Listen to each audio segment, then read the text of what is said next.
welcome. We're here to discuss Agent Orange exposure in Guam, or herbicide agent exposure in Guam. I'm joined by Courtney Ross and Nicholas Briggs, and we're going to spend some time talking about what the issue is and what some of the new developments are. Before we get to that, please check us out, Chisholm and Kilpatrick at cck-law.com. Also check us out on social media through Facebook, Instagram, and various other resources that are there.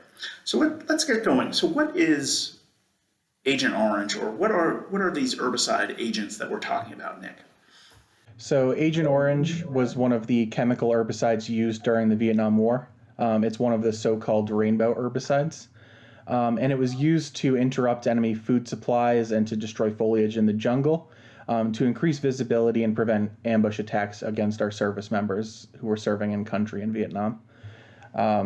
Agent Orange itself is more important to know the ingredients included in the herbicide, because that's ultimately what's contemplated by the regulation when we're talking about the presumptions here. The two kinds of herbicide agents included in Agent Orange specifically are 2,4-D and 2,4,5-T. But what's more important about those specific chemicals is their chemical byproduct, which is TCDD, a highly toxic dioxin that has a very long half-life, meaning it sticks around for a long time after it was used. And it's one of those harmful carcinogenic chemicals that causes a lot of the conditions for which VA recognizes presumptive service connection. So Nick, could you give me an example when you talk about presumptive service connection, what that means, and just a few of the disabilities that would be included in that?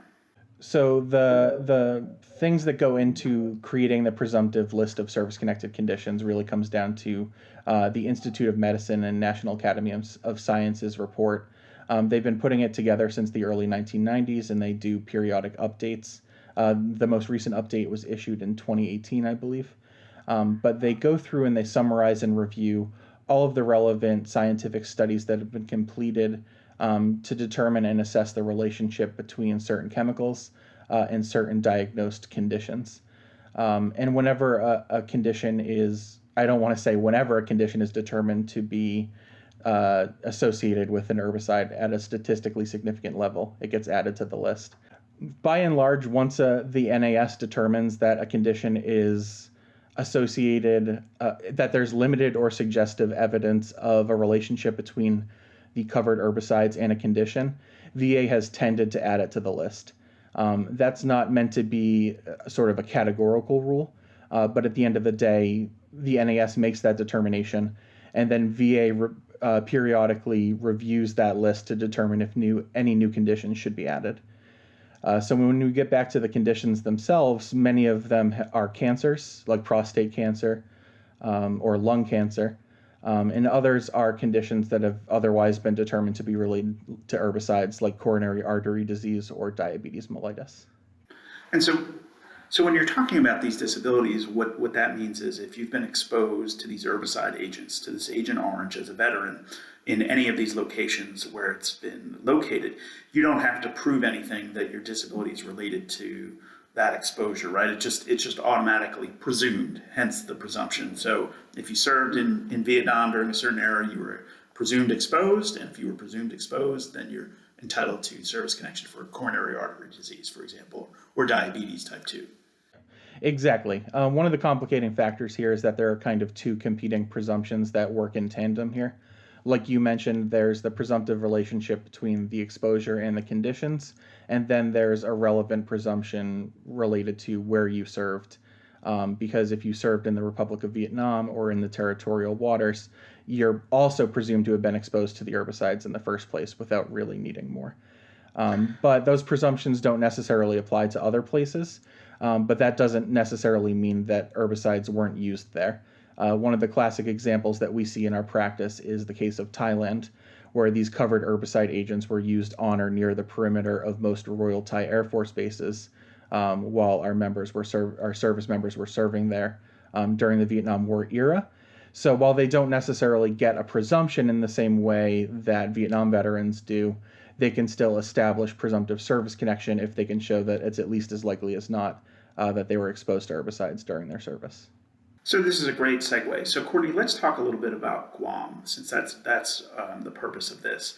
And so it sounds as though what Nick is saying is you're not presumed that you've been exposed just by being in Guam, but if you can show, hey, I was exposed in Guam and here's why, then you can get those presumptive disabilities. So can you talk a little bit more about, what happened in Guam?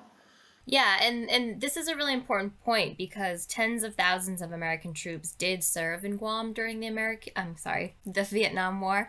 And at the height of the bombing operations during the conflict, more than 3/4 of all U.S. B-52 aircraft were available for operations, were actually based in Guam. And due to the rapid buildup of U.S. air power in Guam, along with the climate conditions on the island and housing and water shortages and these challenges that military leaders were facing in Guam, they used Agent Orange in order to control tropical growth, similar to what Nick was explaining how it was used in Vietnam, and to help prevent fires. And so according to government private records and historical records, there's actually evidence that Agent Orange was used in Guam during the Vietnam era. And I'm going to list a number of specific places on Guam where the evidence supports that Agent Orange was used there. This, I don't think, is necessarily an exhaustive list, but if you are a veteran who served in Guam and to Nick and Brad's point, you're trying to establish exposure to Agent Orange, and if you served in any of these places, it's important to think about where you were on the island. So some of the places included Guam Cross Island Fuel Pipeline and Road, Anderson Air Force Base, which is a big one, to include the perimeter, the flight line of the base, and the surrounding areas. The Marbo Annex is another one.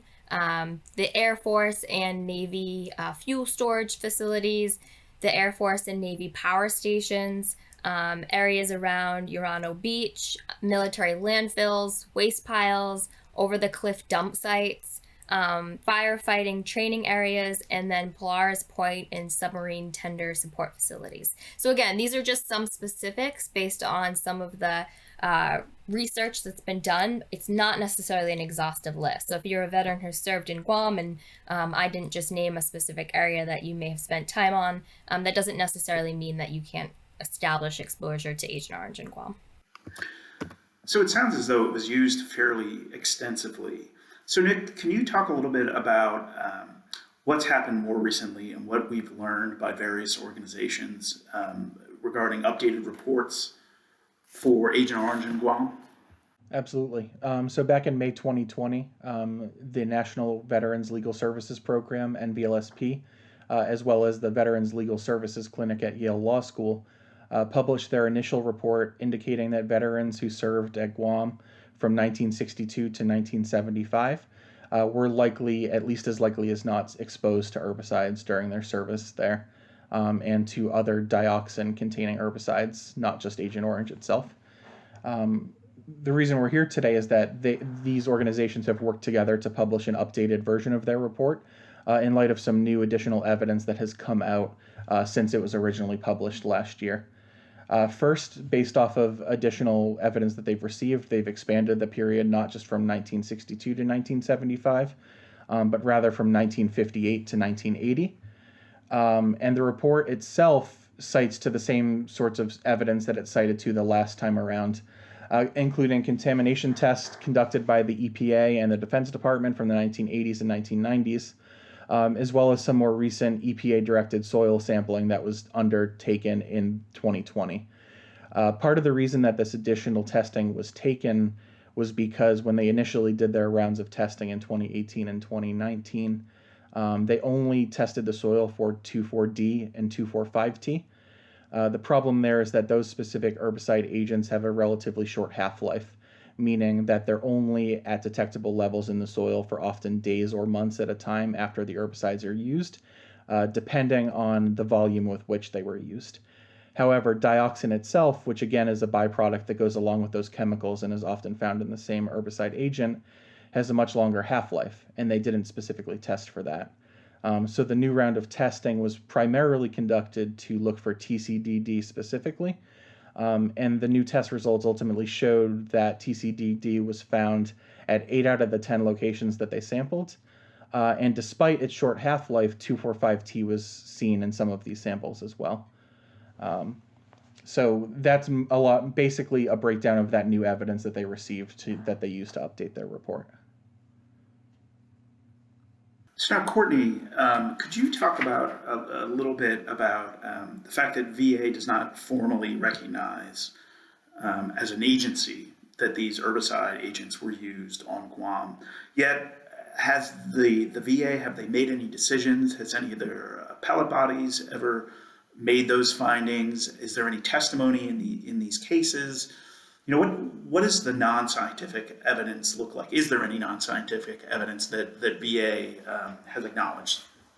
Yeah, so there's actually been favorable decisions made by the Board of Veterans Appeals granting veterans, and these have been, veteran specific based on the facts of each one of the individual cases, but granting veterans benefits for conditions due to exposure in Guam. And a lot of it, from my understanding, is based on, consistent veteran testimony in the cases, talking about how they were exposed during their time in Guam. One example in particular that was part of this report described a veteran who was responsible for pushing the herbicide barrels off cliffs into dump sites, which is one of the places I mentioned before when I was talking about what research has shown in terms of where it was used on Guam.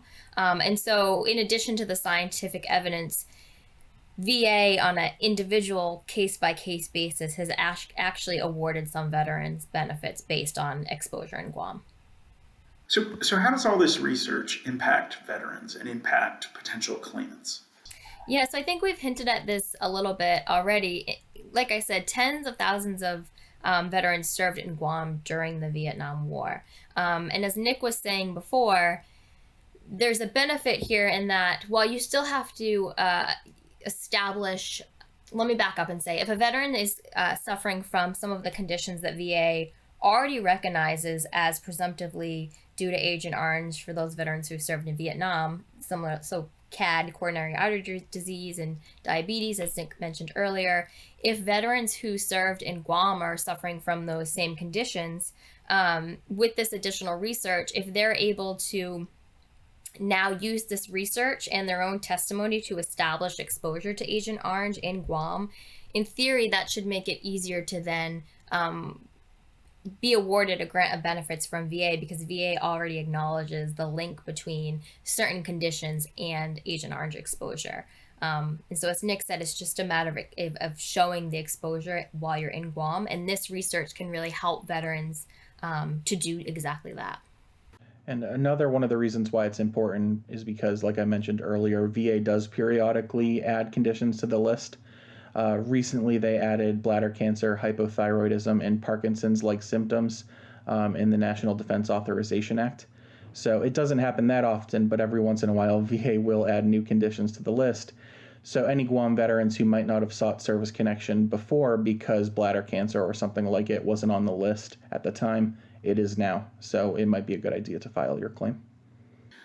So this sounds like very, very powerful evidence that's been produced here, and it could be very helpful to veterans filing their claims. So let's sort of wrapping things up. Do you, Courtney and Nick, do you have any closing thoughts about this topic? I would just say if you're a veteran who suffers from one of these presumptive Agent Orange conditions, and if you want more information from that, I know that our website has blogs and additional information and other videos about what those conditions are. And you served in Guam and you believe that you were exposed to Agent Orange, to review this information and file a claim if you believe you're entitled to benefits based on your exposure in Guam, or to refile a claim if you've been previously denied and don't have an appeal currently pending. You can use this new research to assist with that as well. And then one other thing to mention is it's important to keep the relevant legal standard in mind. Some of the board decisions that we've seen up to this point are cases where they granted service connection based off of veterans with specific evidence of actual exposure, such as the veteran who pushed the barrel off of the cliff. But at the end of the day, the evidence that we're talking about here gets closer to establishing and at least as likely as not, standard of evidence for veterans who generally served in these areas, because they would have been along the flight line or along the perimeter of Andersen Air Force Base in the same way that a Thailand veteran might have been. So even if they didn't personally witness spraying or something along those lines, if they can place themselves in some of the relevant areas that NVLSP and Yale Law School's evidence covers, they should still be able to get their claim granted.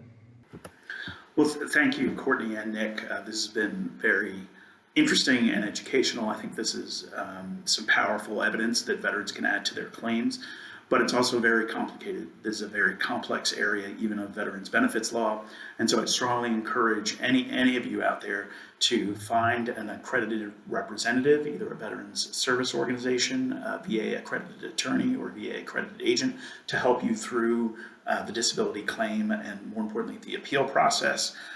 Thank you for joining us. I'm Brad Hennings. We're here at Chisholm and Kilpatrick at cck-law.com. Please visit us on our social media areas, and thank you for joining us today.